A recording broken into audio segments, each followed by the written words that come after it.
Welcome to sociology classes. मैं हूं शिवू, आपका सोशियोलॉजिस्ट दोस्त। आज हम असाइनमेंट सॉल्व करने वाले हैं। आज फर्स्ट ईयर का IGNOU first year MA sociology का रिसर्च मेथोडोलॉजी एंड मेथड्स यानी कि MSO 002 को सॉल्व करने वाले हैं। ये जो असाइनमेंट है ये इस बार का यानी कि 2023 का 30 सितंबर तक जो लोग असाइनमेंट सबमिट करने वाले हैं उनके लिए है। हम जब भी असाइनमेंट सॉल्व करते हैं हमारे पास बहुत सारे असाइनमेंट होते हैं, लेकिन सबसे जो टफ असाइनमेंट है वो है ये रिसर्च मेथोडोलॉजीज एंड मेथड, क्योंकि यहाँ पर हमें रिपोर्ट राइटिंग करना पड़ता है। हम जो भी लोग इग्नू में एडमिशन लेते हैं, ज़्यादातर लोग जॉब करते हैं या फिर किसी ना किसी काम में एंगेज्ड होते हैं। इस वजह से हमें स्टडी करने का वक्त नहीं मिलता है और असाइनमेंट तैयार करने का भी वक्त नहीं मिलता, और रिपोर्ट राइटिंग इसलिए हमारे लिए सबसे ज़्यादा प्रॉब्लमेटिक होता है। बाकी सारे असाइनमेंट तो किसी ना किसी तरीके से हम कर लेते हैं, लेकिन ये रिपोर्ट राइटिंग की वजह से ये MSO 002 का असाइनमेंट रह जाता है। इसलिए आज मैं यहाँ पर आपके लिए फुल सोल्यूशन लाया हूँ। आप किस तरीके से असाइनमेंट लिखोगे और असाइनमेंट का कंप्लीट सोल्यूशन आपको यहाँ पर मिलेगा। अगर आप मेरे क्लासेस में नए हैं तो चैनल को सब्सक्राइब कर लेना और वीडियो को लाइक और शेयर ज़रूर करना, क्योंकि शेयरिंग इज़ केयरिंग। अगर आप चीज़ें दोस्तों के साथ शेयर करोगे तभी वो समझेंगे कि आप उनके लिए केयर करते हो, इसलिए शेयर ज़रूर करना। यहाँ पर इस चैनल पे आपको बहुत सारे प्लेलिस्ट मिलेंगे जो आपके एग्ज़ाम के लिए आपको बहुत हेल्प करेंगे। यहाँ पर लगभग सारी चीज़ें कंप्लीट है, आप लोग प्लेलिस्ट से स्टडी कर सकते हो। आप लोगों को बुक्स पकड़ने की ज़रूरत भी नहीं है। और आज का जो असाइनमेंट है ये बहुत ही इम्पोर्टेंट है, क्योंकि यहाँ पर बहुत सारी चीज़ें फैक्ट्स और फिगर्स है जो मैं आप लोगों को बताने वाला हूँ, जिसको जानने के बाद ही आप असाइनमेंट लिख सकते हो। नहीं तो आप लोग ये जो असाइनमेंट है ये डिट्टो कॉपी पेस्ट करने वाला असाइनमेंट है ही नहीं। यहाँ पर रिपोर्ट राइटिंग के टाइम हमें बहुत सारी चीज़ें ध्यान में रखनी होती है। तो इस जो वीडियो है इस वीडियो को कंप्लीटली देखिएगा। आज ये जो रिसर्च पेपर है यहाँ पर हम कितने क्वेश्चन आंसर करते हैं। हम यहाँ पर सेक्शन ए से 2 क्वेश्चन और जो सेक्शन बी है सेक्शन बी से 1 क्वेश्चन आंसर करते हैं।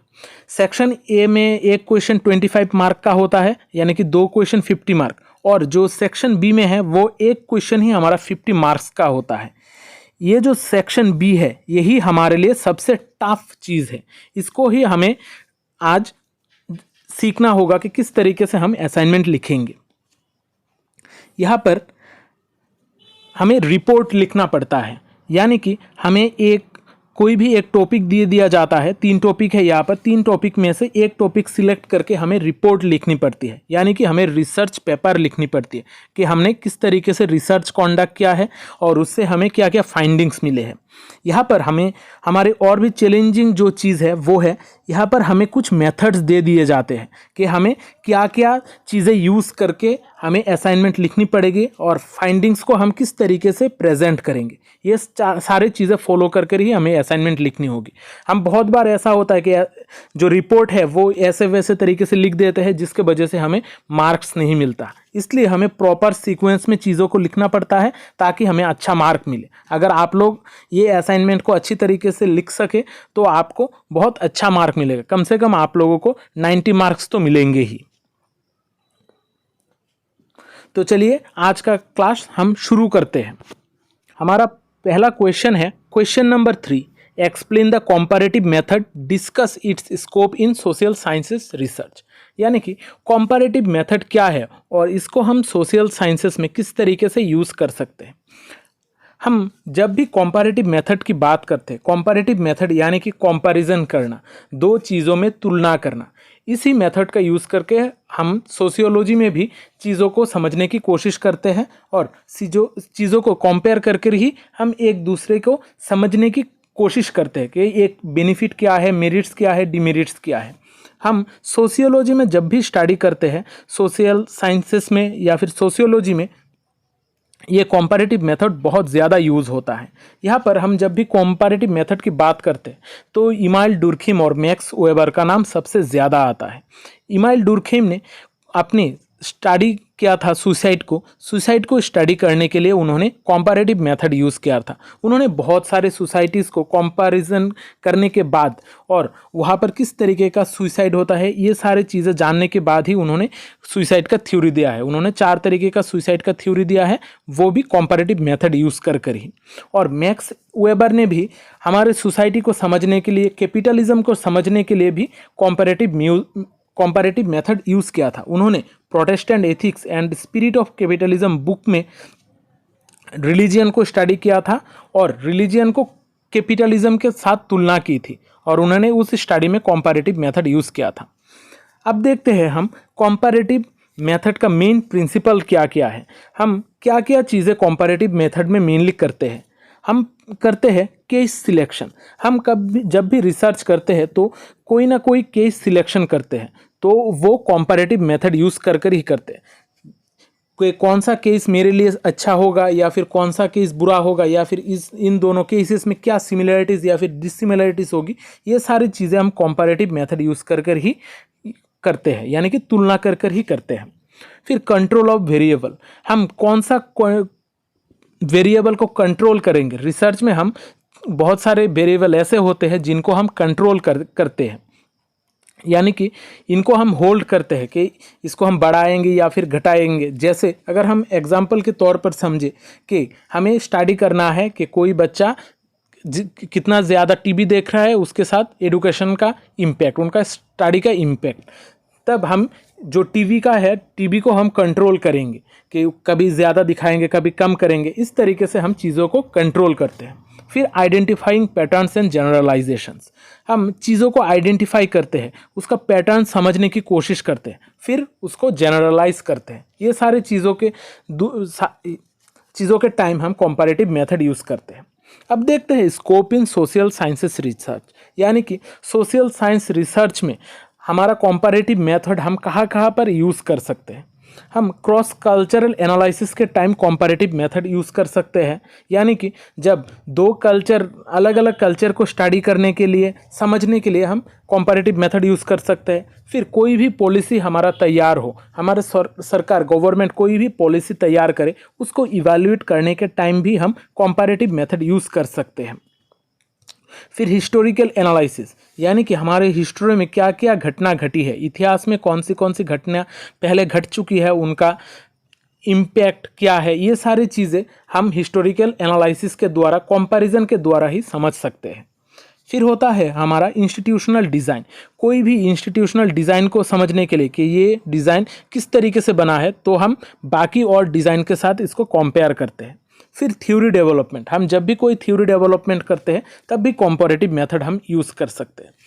तो हम कंक्लूजन में कह सकते हैं कि कंपैरेटिव मेथड एक बहुत ही वैल्यूएबल मेथड है हमारे सोशल साइंसेस या फिर सोशियोलॉजी में, जो हमें बहुत सारे कॉम्प्लेक्सिटी से बाहर निकलने में मदद करता है। हम क्रॉस कल्चरल एनालिसिस हो या फिर पॉलिसी इवैल्यूएशन हो, हिस्टोरिकल मेथड हो या फिर इंस्टीट्यूशनल डिज़ाइन हो, हर जगह पर हम कंपैरेटिव मेथड यूज़ करते हैं। और बहुत सारे सोशियोलॉजिस्ट कंपैरेटिव मेथड को ही प्रेफर करते हैं रूरल अर्बन सेटिंग्स को स्टडी करने में।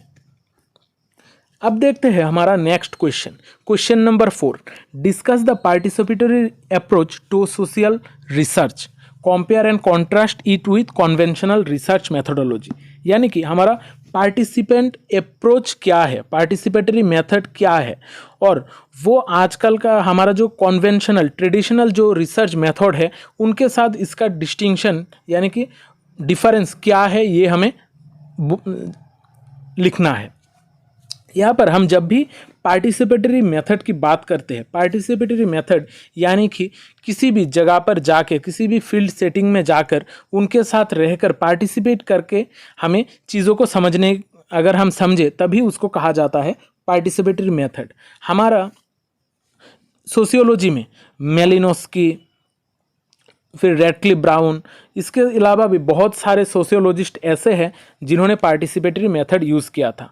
मेलिनोस्की ने ट्रोब्रिलियन आइलैंडर्स के साथ जाकर रहकर उनको समझने की कोशिश की थी।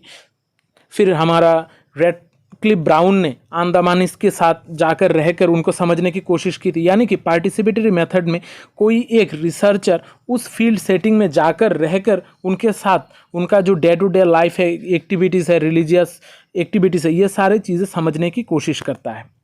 अब पार्टिसिपेटरी अप्रोच का की फीचर्स क्या क्या है।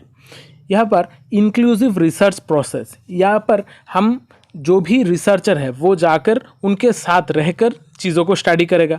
फिर एम्पावरमेंट यानी कि जो भी अगर कोई भी रूरल एरिया को स्टडी करेगा या फिर कोई भी ट्राइबल ग्रुप को, मार्जिनल ग्रुप को कोई रिसर्चर स्टडी करेगा तो उनके साथ जाकर रहकर उनका जो रिच कल्चर है उनमें क्या क्या अच्छा है ये सारी चीज़ें बाहर निकाल के लाएगा, तब उन लोगों को एम्पावरमेंट मिलेगा। फिर कोलाबोरेशन एंड डायलॉग, यानी कि जब रिसर्चर उनके साथ कोलाबोरेट करेगा, डायलॉग एक्सचेंज होंगे, तब उसको अंडरस्टैंड कर सकेंगे हम उस सोसाइटी को। उनके स्टडीज़ के द्वारा ही, पार्टिसिपेंट मेथड के द्वारा ही हम चीज़ों को समझ सकते हैं। फिर यूटिलाइजेशन ऑफ लोकल नॉलेज में चीज़ों को किस तरीके से डिस्क्राइब किया गया है, वहाँ का रिलीजियस पैटर्न क्या है, कौन सा चीज़ अच्छा है, ये सारी चीज़ें वहाँ का जो लोकल नॉलेज है उसको यूटिलाइज करने के लिए भी हमारा पार्टिसिपेटरी मेथड बहुत एक इम्पॉर्टेंट टूल है। फिर ट्रांसफॉर्मेटिव आउटकम्स, यानी कि हमारा बहुत सारे आउटकम, डिसीजन मेकिंग, बहुत सारे चेंजिंग इनिशिएटिव, ये सारी चीज़ें ट्रांसफॉर्म करना, यानी कि उस ग्रुप को ट्रांसफॉर्म करने में हमारा पार्टिसिपेटरी मेथड बहुत एक इम्पॉर्टेंट रोल प्ले करता है। अब देखते हैं conventional research methodology. Conventional research methodology यानी कि वो सारे मेथड जैसे पॉजिटिविस्ट अप्रोच, उसके अलावा भी बहुत सारे स्टैंडर्ड साइंटिफिक मेथड, यानी कि हम साइंटिफिक रिसर्च के द्वारा या फिर किसी भी ट्रेडिशनल वे में चीज़ों को स्टडी करने के कहा जाता है conventional research method. Conventional research method में क्या क्या की फीचर्स है। यहाँ पर रिसर्च सेंट्रिक होता है, जो भी कन्वेंशनल मेथड होता है वो रिसर्च सेंट्रिक, जो भी रिसर्चर अपने हिसाब से करना चाहता है वो करता है। फिर ऑब्जेक्टिव ऑब्जर्वेशन, जो भी ऑब्जर्वेशन होता है वो ऑब्जेक्टिव होता है। फिर डाटा कलेक्शन में वो क्वेश्चनरीज, फील्ड सर्वे, ये सारे चीज़ें कंट्रोल एक्सपेरिमेंट कर सकता है। फिर लिमिटेड पार्टिसिपेंट इनपुट्स, अगर हम पार्टिसिपेंट मेथड की बात करें तो वहाँ पर लोगों का पार्टिसिपेशन बहुत ज़्यादा है, लेकिन कन्वेंशनल मेथड जहाँ पर रिसर्चर अपने घर पर बैठकर ही चीज़ों को रिसर्च करता है, वहाँ पर लोगों का पार्टिसिपेंट होना बहुत ही कम हो जाता है। अब देखते हैं हम comparison between participatory and conventional approach. Conventional approach और पार्टिसिपेटरी अप्रोच में क्या फ़र्क है, क्या तफात है। यहाँ पर रोल ऑफ पार्टिसिपेंट, जहाँ पर अगर पार्टिसिपेटरी मेथड की बात करते हैं तो वहाँ पर पार्टिसिपेंट्स का रोल बहुत ज़्यादा है, और जो कन्वेंशनल मेथड है वहाँ पर पार्टिसिपेंट का रोल बहुत कम है। फिर पावर डायनामिक्स यानी कि पावर का बैलेंस, यहाँ पर जो पार्टिसिपेटरी अप्रोच है यहाँ पर पावर का बैलेंस कुछ अलग तरीके का है। यहाँ पर ज़्यादातर पावर्स रहता है हमारा जो जिनको हम स्टडी करते हैं, यानी कि वो अपने फील्ड सेटिंग में अपने हिसाब से चलते हैं। लेकिन जब हम कन्वेंशनल अप्रोच की बात करते हैं तो वहाँ पर पावर मेनली होता है जो रिसर्चर होता है उसके पास। फिर देखते हैं हमारा रिसर्च फोकस पार्टिसिपेंट ऑब्जर्वेशन में मेनली ज़्यादा होता है। फिर डाटा कलेक्शन मेथड अलग अलग तरीके का होता है पार्टिसिपेटरी मेथड में। यहाँ पर मेनली हम क्वांटिटेटिव टाइप डाटा कलेक्ट करते हैं, क्वालिटेटिव भी हो सकता है, क्वांटिटेटिव भी हो सकता है। यहाँ पर हम चीज़ों को समझते हैं, अंडरस्टैंड करते हैं, लोगों को अच्छी तरीके से समझने के बाद ही चीज़ों को प्रेजेंट करते हैं। फिर एथिक्स एंड इंक्लूसिविटी, एथिक्स बहुत ज़्यादा होता है हमारा पार्टिसिपेटरी मेथड में, क्योंकि यहाँ पर अगर कोई भी गड़बड़ हो, कोई भी गलती हो तो आपका जो रिसर्च है वो खतरे में आ सकता है या फिर बंद भी हो सकता है। अब कंक्लूजन में हम ये कह सकते हैं कि पार्टिसिपेटरी मेथड और कन्वेंशनल मेथड में बहुत ज़्यादा चेंजेस हम देख सकते हैं। यहाँ पर हर किसी का अपना अपना मेरिट्स है और हर किसी का अपना अपना डिमेरिट्स है, लेकिन फिर भी हम सोशियोलॉजी में मेनली कन्वेंशनल मेथड से पार्टिसिपेटरी मेथड को ही ज़्यादा प्रेफरेंस देते हैं, क्योंकि वो हमको अच्छी तरीके से चीज़ों को अंडरस्टैंड करने में और जो भी डाटा है ह्यूमंस के लिए, वो सोसाइटी के लिए हमें अच्छी तरीके से डाटा प्रेजेंट करता है। अब देखते हैं हमारा जो सबसे इम्पॉर्टेंट टॉपिक वो है रिसर्च रिपोर्ट। हम रिसर्च रिपोर्ट में कुछ प्रोसीड्यूर्स फॉलो करते हैं और आज हम यहाँ पर देखेंगे change in family structure and familiar relations in India. यानी कि इस रिपोर्ट में हम देखने की कोशिश करेंगे कि इंडिया में किस तरीके से फेमिलियल स्ट्रक्चर होता है, फैमिली का स्ट्रक्चर किस तरीके का होता है और इसमें किस तरीके का चेंजेस आजकल हम देख सकते हैं। हम जब भी रिपोर्ट राइटिंग लिखते हैं तो एब्स्ट्रैक्ट के साथ स्टार्ट करते हैं। एब्स्ट्रैक्ट यानी कि हम कौन सी चीज़ें यूज़ कर रहे हैं इस रिसर्च में।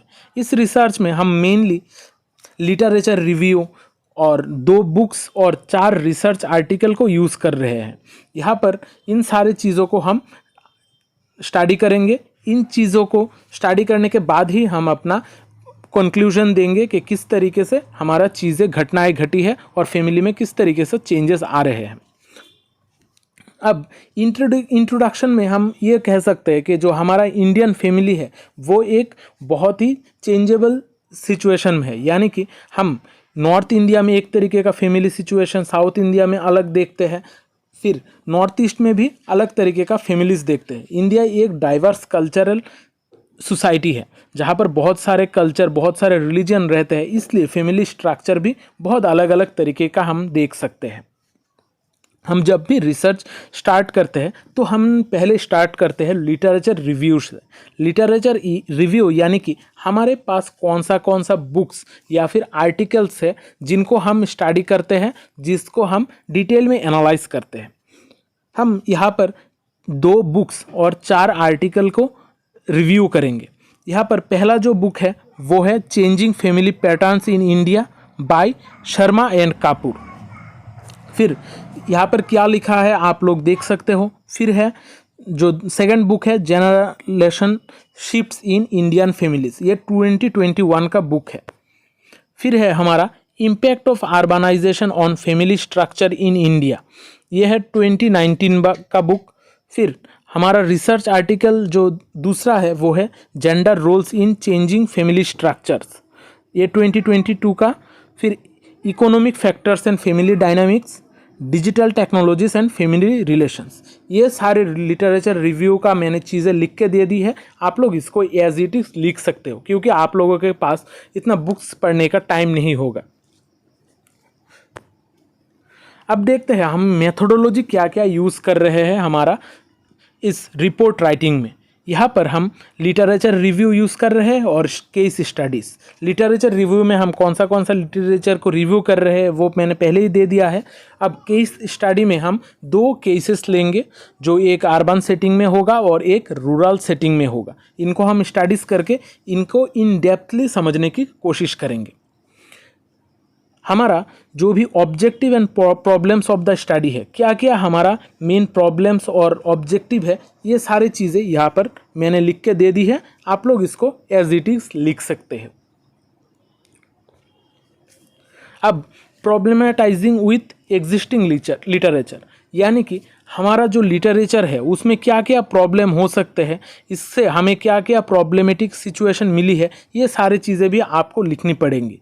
हम लिमिटेड फोकस देख सकते हैं, हमारा फैमिली स्ट्रक्चर में रूरल अर्बन में भी बहुत सारे डिफरेंसेस देख सकते हैं। यहाँ पर हम इकोनॉमिक फ्लक्चुएशन भी देख सकते हैं और डिजिटल टेक्नोलॉजी का इम्पैक्ट भी हम देख सकते हैं। फिर अब हमारा पहला केस स्टडी है वो है urban family structures and relationships इन बेंगलुरु। यहाँ पर आप लोगों को थोड़ा फोकस करना पड़ेगा। आप लोग जब भी अपना रिसर्च लिखोगे, रिसर्च पेपर लिखोगे, तो आप लोग ये जो लोकेशन है, ये लोकेशन को ज़रा चेंज कर देना। बाकी सारी चीज़ें आप जैसा है फाइंडिंग्स, मेथोडोलॉजी, ये सारे चीज़ें सेम टू सेम लिख सकते हो। लेकिन आपका लोकेशन जो है वो अपने आसपास ही किसी जगह को दे देना। आपका आसपास कौन सा सिटी है इसको यहाँ पर दे देना, और कोई भी अगर रूरल सेटिंग है तो दूसरे केस स्टडी में दे देना, क्योंकि आप लोग बेंगलुरु में जाकर हर कोई तो स्टडी नहीं कर सकता, इसलिए आप अपने आसपास के सिटीज़ का ही नाम लिखना। अब केस स्टडी 2 में हम क्या स्टडी करते हैं, rural family structure and relationship with a significant out migration trend in A village in Rajasthan. यानी कि हमारा राजस्थान में किस तरीके से आउट माइग्रेशन हो रहा है और इसके वजह से किस तरीके का फैमिली स्ट्रक्चर में चेंजेस हो रही है, इसके बारे में ये सेकंड केस स्टडी में। यहाँ पर भी आप राजस्थान का नाम चेंज कर कर अपने हिसाब से कुछ नाम दे सकते हो। यहाँ पर हम मेथोडोलॉजी फाइंडिंग्स क्या क्या है यहाँ पर लिखा हुआ है। अब देखते हैं हमारा ऑब्जर्वेशंस एंड फाइंडिंग्स। हम ये सारी चीज़ें स्टडी करने के बाद क्या क्या ऑब्जर्वेशन एंड फाइंडिंग्स पाए हैं। यहाँ पर चेंजेस इन फैमिली स्ट्रक्चर, यानी कि हम ये सारी चीज़ें स्टडी करने के बाद, केस स्टडी करने के बाद हमें क्या क्या फैमिली स्ट्रक्चर में चेंजेस दिखी है। हम जब भी चेंजेस की बात करते हैं तो मेनली नॉर्मल जो सारी चेंजेस हम फैमिली स्ट्रक्चर में देखते हैं, हम पहले बहुत बड़े बड़ी जॉइंट फैमिलीज़ होती है, लेकिन आजकल हम छोटे छोटे न्यूक्लियर फैमिलीज़ देखते हैं, मेनली अर्बन सेंटर्स में। जो भी अर्बन एरियाज है वहाँ पर मेनली हम ये सारे चेंजेस ज़्यादातर देखते हैं। यहाँ पर लोगों का चॉइस, लाइफस्टाइल भी बहुत चेंज हो रही है पिछले टाइम के हिसाब से, और रूरल और अर्बन में बहुत ज़्यादा गैप बढ़ रहा है। अब सेकंड जो फाइंडिंग है वो है generational shifts and familiar relation. हमारा जो जनरेशन टू जनरेशन जो चेंजेस हो रही है वो बहुत रैपिडली हो रही है। इस वजह से हम जनरेशन गैप देख सकते हैं। हमारा जो प्रीवियस जनरेशन है उनका थॉट प्रोसेस एक तरीके का है और आजकल का और एक तरीके का है, क्योंकि टेक्नोलॉजिकल इम्पैक्ट बहुत ज़्यादा हम देख सकते हैं। इस वजह से फैमिली में जो रिलेशनशिप है उसमें भी हम बहुत ज़्यादा चेंजेस आजकल देख सकते हैं। फिर हम देख सकते हैं women's changing roles and family dynamics, यानी कि महिलाओं का क्या क्या रोल है। महिलाओं का रोल में भी बहुत ज़्यादा चेंजेस हम देख सकते हैं। इसके वजह से हमारा फैमिली पैटर्न में भी बहुत ज़्यादा चेंजेस है। जैसे पहले के ज़माने में महिलाएं बाहर जाकर काम नहीं करती थी, वो लोग कोई जॉब नहीं करती थी, लेकिन हम आजकल देखते हैं कि हर कोई जॉब करता है और वोमेन्स के लिए अलग तरीके का रूल्स रेगुलेशंस आजकल बन रहे हैं ताकि उनको एनकरेजमेंट मिले। फिर देखते हैं impact of migration on family relations. हम अर्बन सिटीज़ में भी देखते हैं माइग्रेशन का ट्रेंड और रूरल्स में भी माइग्रेशन का ट्रेंड देखते हैं। हम ज़्यादातर रूरल से अर्बन तक ही लोग जाते हैं, शिफ्ट होते हैं, जिस वजह से अर्बन सेंटर्स में बहुत ज़्यादा स्लम्स देख सकते हैं हम। फिर हम कंक्लूजन में क्या क्या फाइंडिंग्स पाए हैं, क्या क्या रिसर्च के बाद क्या क्या चीज़ें हम पा सके हैं, ये सारी चीज़ें हम लिखते हैं। हम यहाँ पर फैमिली स्ट्रक्चर में बहुत ज़्यादा चेंजेस देखते हैं। यहाँ पर हमारा प्राइमरी डाटा और लिटरेचर रिव्यू के द्वारा हम बहुत सारी चीज़ें देखते हैं, जहाँ पर हमारा मेन ट्रेंड है कि न्यूक्लियर फैमिलीज़ आजकल बहुत ज़्यादा बढ़ रही है और जो भी जॉइंट फैमिलीज़ है वो बहुत कम हो रही है। यहाँ पर इंडिया का फैमिली स्ट्रक्चर में बहुत ज़्यादा चेंजेस हो रही है। यहाँ पर सोसाइटल, इकोनॉमिक और कल्चरल फैक्टर भी इसके लिए बहुत ज़्यादा जिम्मेदार है। यहाँ पर हमारा जो टेक्नोलॉजिकल चेंजेस भी हमको बहुत ज़्यादा इम्पैक्ट कर रहा है आजकल।